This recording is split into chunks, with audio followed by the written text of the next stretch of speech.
নমস্কার বন্ধুরা, আমি কেশু ভাই। আজকে এসেছি সংকল্প শুদ্ধির সাবজেক্ট নিয়ে। হোয়াট ইজ সংকল্প শুদ্ধি?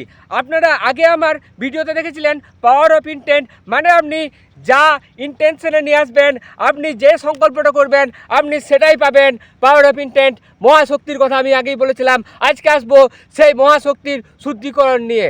আপনি যেটা চাইছেন একটা ফিক্সড ডিসিশন নিয়ে নিন, কী চান লাইফে। প্রথমে ক্লিয়ারিটি নিয়ে আসুন কি আপনি করতে চান, তারপরে আপনার লাইফে যে সমস্ত থটগুলো আসবে সেখানে আটকাবার জন্য, অর্থাৎ আপনার যে ওয়েভারিং থট আছে, যে থটগুলো আপনাকে ডিস্ট্র্যাক্ট করতে পারে, সেগুলোকে কাট আউট করে দিন। সেগুলো কেটে আপনি 100% ইন্টেনশন দিয়ে দিন। 100% ইন্টেনশন মানে ফুল ফোকাস, ওয়ান ফোকাস। আপনি যেটা চান সেটার উপরে, এটাই বলে সংকল্প শুদ্ধি। অর্থাৎ আপনার যদি সংকল্প শুদ্ধি হয়, কারোর বাবার ক্ষমতা নেই আপনি যেটা চান সেটা থেকে আটকাতে পারে।